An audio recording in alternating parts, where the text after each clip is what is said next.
بادشاہ اور درویش کا امتحان۔ پرانے دور کی بات ہے، ایک شہر کا بادشاہ تھا سکندر شاہ۔ وہ طاقتور تھا لیکن اپنی دولت اور فوج پر اتنا غرور کرتا تھا، سمجھتا تھا اس دنیا میں مجھ سے زیادہ کوئی طاقتور نہیں۔ ایک دن شہر کے بازار میں ایک فقیر درویش آیا۔ اس کا لباس پرانا تھا لیکن آنکھوں میں نور تھا۔ اس نے لوگوں کو اللہ کا ذکر کروایا اور صبر اور شکر کی تلقین دی۔ بادشاہ کو خبر ملی، غصے میں بلایا اور کہا، درویش، کیا تجھے نہیں معلوم کہ یہاں صرف میرا ذکر ہوتا ہے؟ تو لوگوں کے دل میں اللہ کا خوف کیوں ڈال رہا ہے؟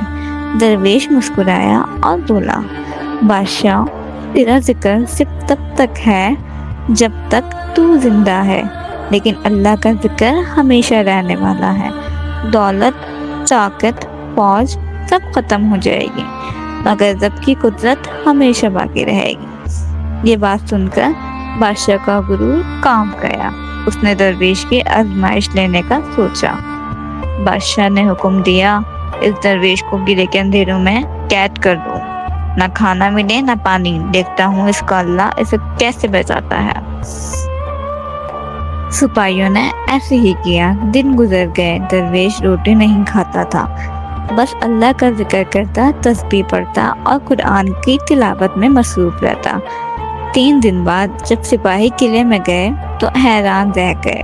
درویش کے سامنے ایک پلیٹ میں تازہ کھانا پڑا تھا اور ایک مشکیزے میں پانی۔ سپاہی دیکھ کر ہل گیا۔ بادشاہ کو خبر ملی، اس نے سوچا شاید سپاہیوں نے کھلایا ہوگا، مگر جب سب نے قسم کھائی کہ کسی نے کچھ نہیں دیا تو بادشاہ کے دل میں خوف اتر گیا۔